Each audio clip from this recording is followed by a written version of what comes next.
आरा शहर की शुभनारायण नगर मझौआ स्थित शांति स्मृति संभावना आवासीय उच्च विद्यालय में शुक्रवार को शारदीय नवरात्र के अवसर पर अभिव्यक्ति कार्यक्रम का आयोजन किया गया। कार्यक्रम का उद्घाटन प्राचार्य डॉक्टर अर्चना सिंह, निदेशक डॉक्टर कुमार द्विजेंद्र द्वारा संयुक्त रूप से दीप प्रज्वलित कर किया गया।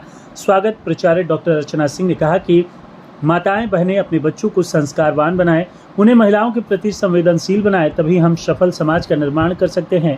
समूह भोजपुरी देवी गीत आज माई हमार अंगना आवतरी विद्यालय की छात्रा अर्चना, वेदिका, कृतिका, प्रियांशी, सौम्या, सारिका, तपस्या, सुरुचि एवं राजनंदिनी ने प्रस्तुत कर दर्शकों को भक्ति से सराबोर कर दिया। वाद विवाद प्रतियोगिता में विद्यालय के छात्र छात्राओं द्वारा बेहतरीन प्रदर्शन किया गया। प्रतियोगिता में मुस्कान कुमारी, खुशी कुमारी, आराध्या सिंह, अनुराधा सिंह पक्ष में रही, वहीं विपक्ष में आलोक अतुल्य, सांभवी, रोमा ओझा, प्रियांशु कुमार रहे। कविता पाठ कक्षा 9 की छात्रा साक्षीराज ने पेश किया। भाषण प्रतियोगिता में विद्यालय के छात्र छात्रा अश्वनी सिंह, दिया कुमारी, जानवी सिंह, समृद्धि पांडे ने भाग लिया। समूह नृत्य डांडिया बोल ओ आए तेरे भवन को विद्यालय की छात्रा श्रेया, रिद्धिमा सिंह, निशी कुमारी, आरती, इसिका, आरुषि कुमारी, आराध्या सिंह, मीनाक्षी पांडे, पलक सिंह, सृष्टि, वैष्णवी सिंह, उन्नति उपाध्याय, अनन्या केसरी, अर्पिता केसरी ने पेश कर दर्शकों को मंत्रमुग्ध कर दिया। अध्यक्षीय संबोधन निदेशक डॉक्टर कुमार द्विजेंद्र ने कहा कि हमारे बच्चे ने 4 दिनों की मेहनत के बाद जो कला दिखाया, उसकी प्रशंसा जितनी की जाए वह कम है। आज की युवा पीढ़ी 9 दिनों तक भक्तिभाव से पूजा करते हैं, लेकिन विसर्जन में भक्ति गाना बजाकर डांस करते हैं। मैं युवाओं से अपील करना चाहता हूं कि आप जिस तरह पूजा भक्तिभाव से करते हैं, उसी प्रकार विसर्जन भी भक्तिभाव से कर अपनी संस्कृति को बचाएं। विद्यालय के निदेशक डॉक्टर कुमार द्विजेंद्र तथा प्राचार्य डॉक्टर अर्चना सिंह ने प्रतियोगिता में अव्वल छात्र छात्राओं को संयुक्त रूप से मोमेंटो और सर्टिफिकेट देकर सम्मानित किया। मंच संचालन अरविंद ओझा एवं धन्यवाद ज्ञापन उपाचार्य ऋषिकेश ओझा ने किया। वहीं कविता पाठ में साक्षीराज को प्रथम पुरस्कार मिला। अभिव्यक्ति कार्यक्रम में शामिल प्रतिभागी बच्चों को पुरस्कार दिया गया। इस दौरान वाद विवाद प्रतियोगिता में मुस्कान कुमारी को प्रथम पुरस्कार, आलोक अतुल्य को द्वितीय पुरस्कार एवं सांभवी को तृतीय पुरस्कार प्राप्त हुआ। भाषण प्रतियोगिता में अश्वनी सिंह को प्रथम पुरस्कार, दिया कुमारी को द्वितीय पुरस्कार, समृद्धि पांडे को तृतीय पुरस्कार दिया गया, जबकि जानवी सिंह को सांत्वना पुरस्कार प्रदान किया गया। कविता पाठ में प्रथम पुरस्कार साक्षीराज को मिला। तो वर्ष में स्त्रियों का अपमान हो सकता है, थोड़ा सा इससे हम आपके विचार से अलग हैं, क्योंकि भारत में तो कहा जाता है कि यत्र नार्यस्त पूज्यन्ते रम्यन्ते तत्र देवता, लेकिन कुछ दिनों में, कुछ सालों में युवाओं में इस तरह के संस्कार आ गए हैं कि जो विकृतियां हैं हमारी संस्कृति में देखी जाने लगी हैं। उन विकृतियों को सुधारने की जरूरत है। और अगर हम अपने बच्चों को, अपने घर में ही अपने लड़कों को संस्कारवान बनाना शुरू कर देंगे और माताएं अपने बच्चों को महिलाओं के प्रति संवेदनशील बनाना शुरू कर देंगी, तो समाज में इस तरह की कोई भी गलती नहीं होगी, कोई भी हरकत नहीं होगी और सभी की बेटियां महफूज रह सकेंगी, सुरक्षित रह सकेंगी। आज नवरात्रि का दूसरा दिन है। विद्यालय में कल से दुर्गा पूजा के लिए छुट्टी होगी और उससे पहले आज विद्यालय में नवरात्र के अवसर पर बच्चों के कार्यक्रम का आयोजन किया गया, जिसमें बच्चों ने गायन, वादन, नृत्य, भाषण, कविता पाठ किया और यही हम बच्चों को संदेश दिए कि हमको इस पर्व को पूरे अनुशासन में रहकर मनाना है। 9 दिन हम पूजा पाठ करते हैं। 10वें दिन जब विसर्जन होगा उस समय भी हमें अपने धर्म का पालन करना है, उदंडता नहीं करना है, अपने संस्कृति का ख्याल रखना है। आज इस दुर्गा पूजा के अवसर पे प्रभात खबर के द्वारा संभावना के प्रांगण में इस महोत्सव का आयोजन किया गया है। सबसे पहले मैं प्रभात खबर के प्रभारी निखिलेश जी को बहुत बहुत आभार देना चाहूंगी कि उन्होंने हमारे विद्यालय को यह मौका दिया और कि बच्चे इस महोत्सव का आनंद ले पाए। तो पूरे प्रभात खबर परिवार को, संभावना परिवार की ओर से बहुत बहुत आभार।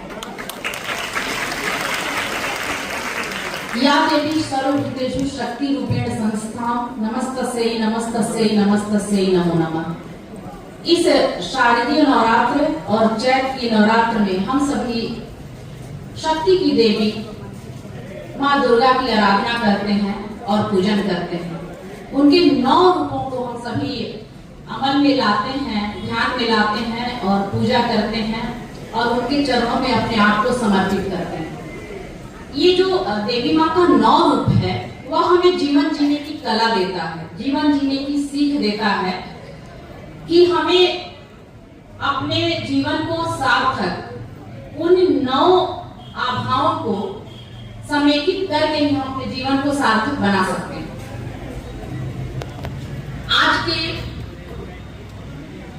आज द्वितीया है, यानी नवरात्र का दूसरा दिन है, विजयादशमी का दूसरा दिन है। इसी तरह से 9 दिनों तक हम लोग पूजन अर्चन करेंगे। 10वें दिन रावण का वध होगा। तो इस समय में जैसा हमारा सामाजिक माहौल रहता है, आध्यात्म की देवी, बच्चियों के प्रति एक श्रद्धा भाव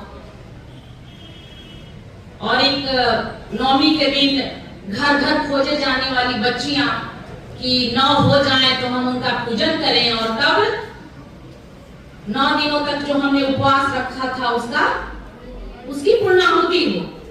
कहीं कहीं बच्चियां नहीं मिलती हैं 5 में, तो उनको 2 बार करके 7 या 4 बार करके 9 बार बनाया जाता है।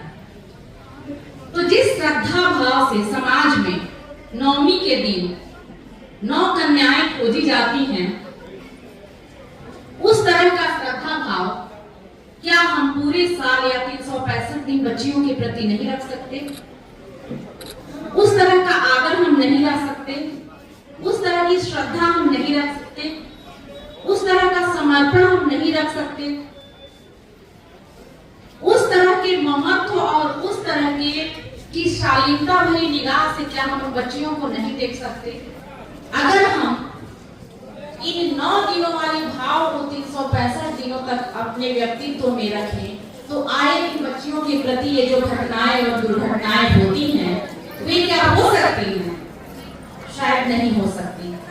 तो यहाँ बहुत सारी बच्चियां भी हैं, बहुत सारे पुरुष भी हैं। हम चाहेंगे दिन वही श्रद्धा, वही भक्ति, वही आदर, वही ममत्व हम अपनी बच्चियों को दें और महिलाओं को दें। तभी शक्ति रूपी शारदा, शक्ति रूपी काली, शक्ति रूपी संपूर्ण रूपा दुर्गा की आराधना हम कर पाने के लिए उस लायक होंगे, अन्यथा हम नहीं हो सकते। सिर्फ नवरात्र में हम सादगी बनाएं और बाकी दिनों में सड़कों पर उच्छृंखल होकर के हम घूमें, तो कभी भी शक्ति आपकी आराधना स्वीकार नहीं करेगी, क्योंकि वह खुद एक महिला है। और कभी भी महिलाओं का तिरस्कार, महिलाओं का अपमान हमारी शक्ति की देवी माँ दुर्गा इसको स्वीकार नहीं कर सकती है। मैं ज्यादा कुछ नहीं बोलूंगी, सिर्फ यही कहूंगी कि ये जो हमारा सांस्कृतिक सद्भाव है, ये जो हमारा पारंपरिक चीजें हैं, इन सभी चीजों को बच्चों को भी जानना चाहिए, ताकि हम लोग इसको पीढ़ी दर पीढ़ी आगे बढ़ा पाएं और अपनी आध्यात्मिक चेतना को जागृत कर पाएं। मैंने जो पढ़ा है, मैंने सुना है कि पहले चैत्र का नवरात्र होता था, लेकिन जब माता सीता का हरण करके रावण लेकर के गया लंका में, और वही दिन था जब राम जी को वहां श्रीलंका जाना था, तो उन्होंने पूजन किया। तो उतना दिन ठहरना बहुत मुश्किल था। शारदीय शरद ऋतु से लेकर के और चैत तक ठहरना काफी लंबा समय था। तो राम जी ने 9 दिनों तक पूजा की, देवी की आराधना की, और 10वें दिन विजयादशमी होती है, रावण का वध होता है। तो ऐतिहासिकता और आध्यात्मिकता वहां से भी मिलती है कि शारदीय नवरात्र की शुरुआत हुई। लेकिन हम कह नहीं सकते, क्योंकि हमारी कथाएं जो है, हमारा आध्यात्म जो है, हमारा सनातन जो है, वह अनंत है। समझ में ही नहीं आता कि इसकी शुरुआत कहाँ से हुई थी और कब हुई थी। बहुत सारी कहानियां, बहुत सारी सच्चाइयां जिसको हम नकार नहीं सकते। एक बार पुनः माँ की आराधना करते हुए, उनके चरणों में अपने आप को समर्पित करते हुए, अपने भाव को समर्पित करते हुए कि हे माँ, इस पूरे समाज को, इस पूरे राष्ट्र को आप शक्ति दीजिए, शालीनता दीजिए, ताकि इस देश का उत्तरोत्तर हम विकास कर पाए। खासकर हमारी जो युवा पीढ़ी है, सच्चाई के रास्ते पर और सद्मार्ग पर चलने की बुद्धि दीजिए। आप सभी को बहुत बहुत धन्यवाद। वंदे वंदे। एक बार नारा लगाइएगा माता जी को जो विजयादशमी चल रही है। बोलिए एक बार प्रेम से बोलिए जय माता दी। प्रेम से बोलिए जय माता दी। बहुत बहुत धन्यवाद। जय हिंद। आप सभी बच्चों को इस शारदीय नवरात्र के अवसर पर बहुत बहुत बधाई और शुभकामनाएं। आप यहाँ आज जिस कार्यक्रम में बैठे हैं, ये बिहार के प्रतिष्ठित अखबार है प्रभात खबर। आयोजक और प्रायोजक दोनों वही है। आज जिन बच्चों ने यहाँ परफॉर्मेंस दिया है, काबिले तारीफ है। चाहे वो डिबेट का कार्यक्रम हो, चाहे वो भाषण प्रतियोगिता हो, या फिर समूह गीत और समूह नृत्य। मात्र 4 दिनों में इन बच्चों ने जो परफॉर्मेंस दिया है, उसकी प्रशंसा में मेरे पास शब्द नहीं है। और आप सभी बच्चों से एक आग्रह है। अभी नवरात्र चल रहा है, फिर शहर में चारों तरफ माता दुर्गा की प्रतिमा रखी गई है। विजयादशमी होगी, उसके बाद विसर्जन होगा। मैं देखता हूँ विसर्जन में बहुत सारे लोग 9 दिन तो पूजा करते हैं, पूरा हवन यज्ञ होता है, सारी चीजें होती हैं, और विसर्जन के दिन उस सारे पूजा को मिट्टी में मिला देते हैं। क्या भाई? तो भद्दे भद्दे गानों पर डांस करते हैं, नाचते हैं, कुछ लोग नशा भी करते हैं। पूजा हमें यही सिखाती है। 9 दिनों तक हम मूर्ति रखते हैं, पूजा करते हैं, पाठ करते हैं, और जब विसर्जन करना होता है तो उन सारी चीजों को भूलकर गंदी हरकत करते हैं। इससे संभावना स्कूल के बच्चों को बचना होगा। हमारी संस्कृति ये नहीं है। अगर हम 9 दिन पूजा किए तो 10वें दिन जब विसर्जन करेंगे तो वो भी भक्ति भाव से करेंगे, न कि भद्दे गंदी गानों पर डांस करते हुए करेंगे।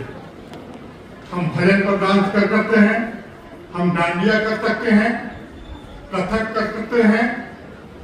हमारे शास्त्रीय संगीत में, शास्त्रीय नृत्य में बहुत सारे चीजें ऐसी हैं जिसको हम कर सकते हैं।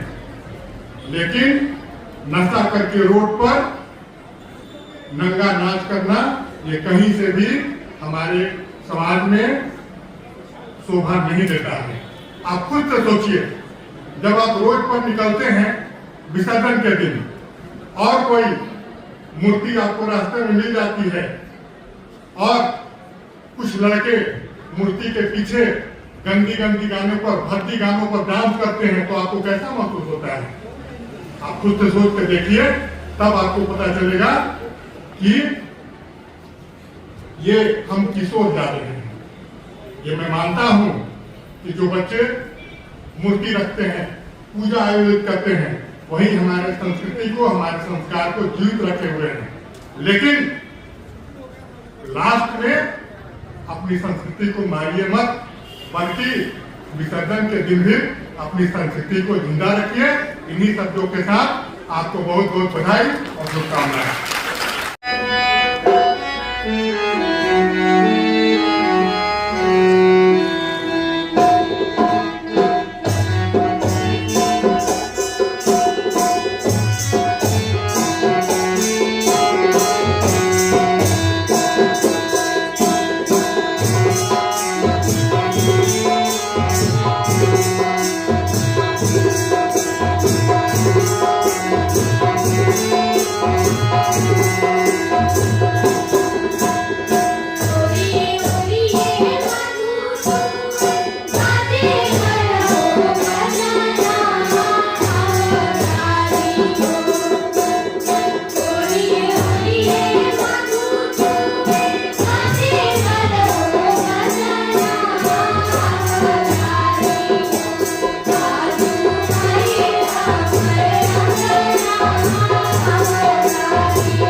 बातें बताने जा रही हूँ। मैं अपनी बातों को कुछ पंक्तियों में रखूंगी। पहले सबसे पहले हम जानते हैं कि आखिर धर्म है क्या। धर्म हमारे जीवन जीने का आधार है। धर्म हमें सही गलत सिखाता है। आज के समाज में धर्म को लेकर कई चुनौतियां हैं, जैसे घृणा, असमानता एवं भेदभाव। हम इसे बचा सकते हैं, मगर हम एक प्रयास करें तो हम आज धर्म को बचाने के बजाय इसका शोषण कर रहे हैं। चलिए इन बातों को कुछ पंक्तियों में समझते हैं कि कर लो रक्षा सुनो मानवो धर्म के सम्मान की, कि कर लो रक्षा सुनो मानवो धर्म के सम्मान की, नहीं क्षमा कर पाएगी ये धरती हिंदुस्तान की, ये धरती हिंदुस्तान की। बहुत खो चुकी है माँ ने अपना, बहुत खो चुकी है माँ ने अपना, और नहीं बस और नहीं। हिंसा करने वालों से अब प्रेम भाव बस और नहीं। समझ नहीं सकते ये दानव, भाषा तो इंसान की, नहीं क्षमा कर पाएगी ये धरती हिंदुस्तान की, ये धरती हिंदुस्तान की। चलिए अब आज के युवाओं के विचार जानते हैं। आखिर हम लोग क्या सोचते हैं धर्म के बारे में। आज के युवा दो भागों में बटे हुए हैं। पहले जो धर्म को एक अच्छा मुद्दा बनाकर उसकी चुनौतियों को हल करने में लगे हुए हैं, और दूसरे वो अपने माता पिता से वाद विवाद करते हैं, अनापेशन करते हैं, वो इसके ऊपर सवाल करते हैं, वो धर्म को एक विद्रोह का मुद्दा बनाकर हिंसा करते हैं। ऐसे युवाओं के लिए मैं कुछ पंक्तियां कहने जा रही हूँ कि तोड़े मंदिर मस्जिद बार बार और नारी का अपमान किया, कि तोड़े मंदिर मस्जिद बार बार और नारी का अपमान किया, मानवता पर कलंक लिए जिन्होंने ऐसा काम किया, जिन्होंने ऐसा काम किया। कसम है तुम्हें तुम्हारे धर्म की और इसकी शान की, कसम है तुम्हें तुम्हारे धर्म की और इसकी शान की, नहीं क्षमा कर पाएगी ये धरती हिंदुस्तान की, ये धरती हिंदुस्तान की। अब आखिर में अपनी वाणी को विराम देने से पहले कुछ आखिर पंक्तियां कहने जा रही हूँ कि जानो अपने धर्म को और धर्म की गहराई को, कि जानो अपने धर्म को और धर्म की गहराई को। धर्म तुम्हारा है और तुम उसकी परछाई हो, तुम उसकी परछाई हो। अतः मानव सेवा से बढ़कर कोई धर्म नहीं। बहुत बहुत धन्यवाद। अब आप सभी एक साथ दो जोर से बोलिए, जय माता दी, जय माता दी। All of you, a very warm and cheerful good afternoon to our esteemed guests, honorable director sir, respected principal ma'am, distinguished judges, and to my dear audience. Here I am Ashwini, a student of class 12, standing before you all to speak on the topic that will deeply resonate with each one of us. Festival, a time of devotion and togetherness. We all are very familiar that whenever festival comes, it brings joy to our hearts, smiles on our faces, and most importantly, tell us about the meaning of values that we are holding in our lives. India is a diverse country. We believe in unity in diversity. It does not matter how we celebrate a function, festival, or what tradition it follows. It carries a universal message of joy, unity, and devotion. Let us think for a while, what are the essence of festival? Is it just limited towards celebration, lighting our houses, or sharing sweet or meat? The answer will be no. But it is also about cherishing the people we love, the bond we share, what inspires us to live by. It tells us about our beliefs, our heritage, and most importantly, to show gratitude towards our surroundings. When the world seems divided, conflicts are taking place. Festivals are the movement that remind us of being united. It encourages us to empower the bond between each other. To conclude, let us remember that festival isn't just about celebration, but it is also about being united, being devoted not only towards performing rituals, but towards our humanity. And we all know that today is the second day of Navratri, the day of Ma Brahmacharini. I pray that she blesses everyone with a prosperous life. Thank you. Have a nice day. Wonderful. And a warm good afternoon to our distinguished guests, honorable director sir, respected principal ma'am, vice principal sir, teachers, and all my dear friends. Today I am Samriddhi Pandey from class 11 here to talk about our religious festivals. Festivals is a way to celebrate a religious special time and are often to celebrate on recurring cycles. Festivals brings people together in joy. They celebrate cultural traditions and community spirits. Festivals is a way to be connect with each other and togetherness with a joyful memories. They create some memories, stretch bond among families and friends. I have a beautiful quote like the greatness of a festival can be found in its culture. So I would like to thank you, Arvind sir, to give me this opportunity. Thank you everyone. Happy Navratri. Yes, Honorable Director Sir, respected Principal Ma'am, Vice Principal Sir, esteemed teachers and all my dear friends, a very warm and cheerful afternoon to all of you.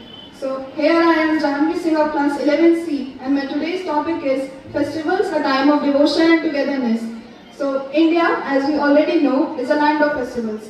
We celebrate numerous festivals throughout the year, but it is during the winter months that the festive season is on peak. We know that festivals like Dussehra, Diwali and Chhath Puja are around the corner. These festivals bring a lot of life and joy into our life. But the key highlight of these festivals is the unity and feeling of togetherness which they bring. Festivals unite people and they come together for the sole purpose of celebration and happiness. It is also a time when our devotion and spirituality comes alive. For example, during the 9 days of Navratri, we honor the divine feminine energy with each day dedicated to different forms of Goddess Durga. Many people do it by keeping a fast of 9 days.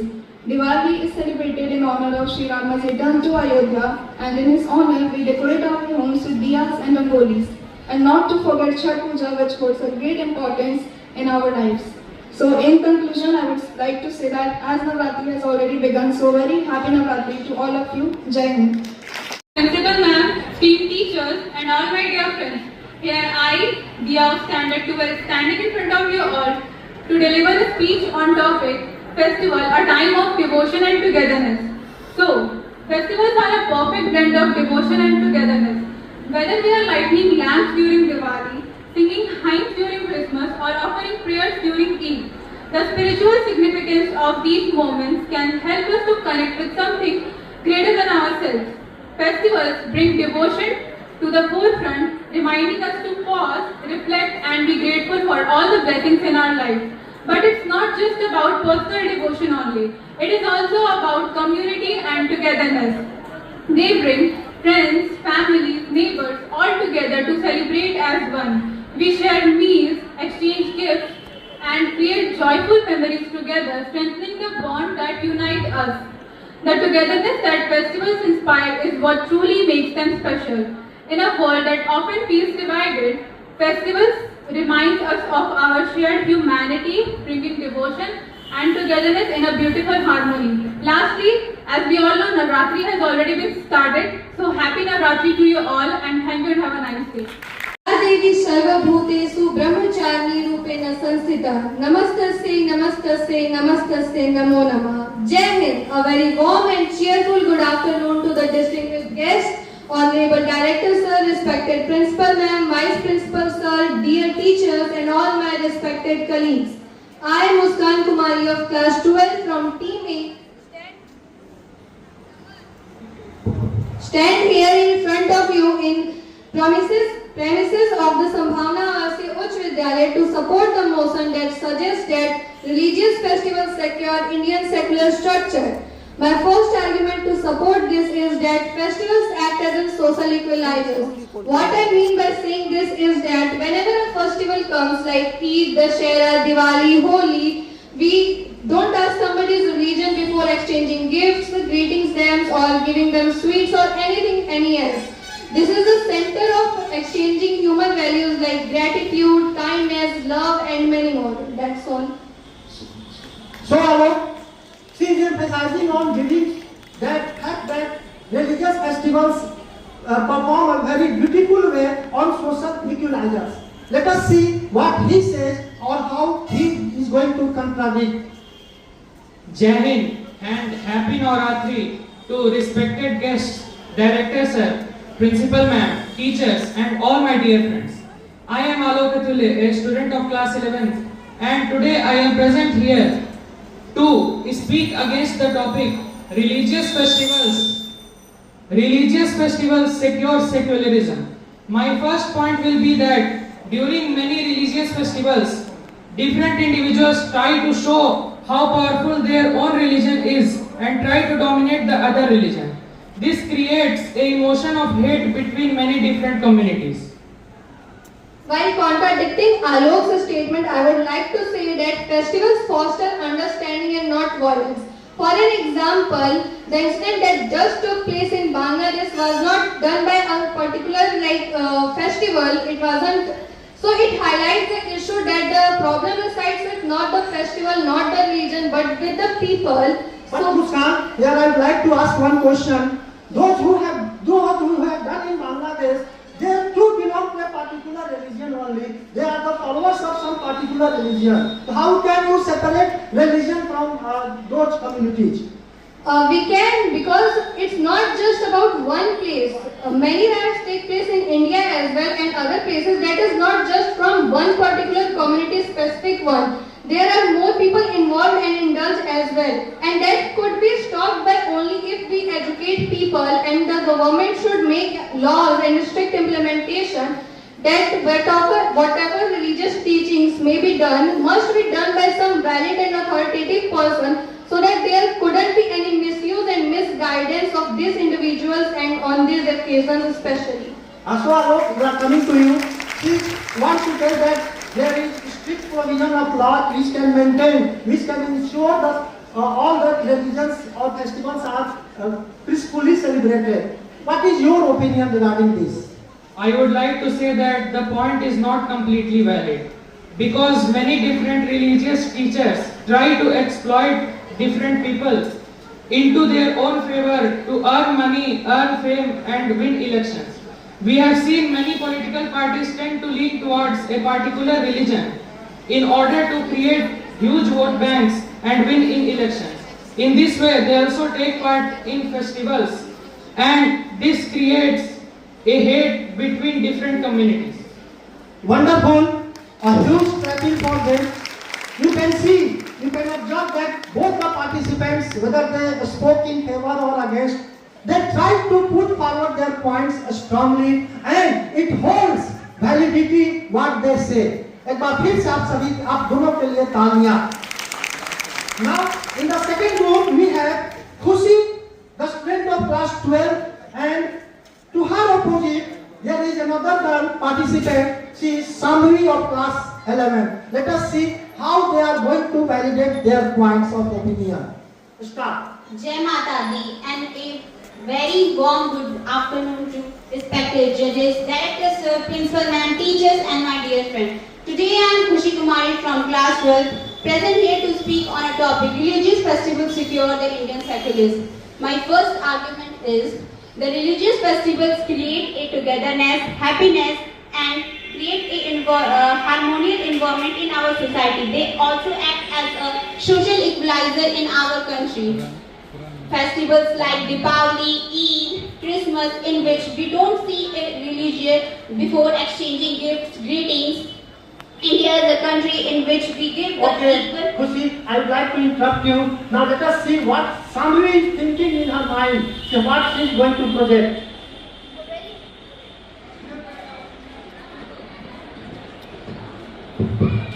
A very happy Navratri and a cheerful afternoon to one and all present over here.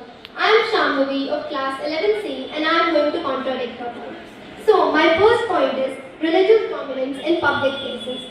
Now during religious festivals, especially of the majority religions, we see that they celebrate their festivals with huge displays like grand displays and rituals. Now these grand displays and rituals might create a sense of inferiority to the minority communities and can further create more social divisions in our society.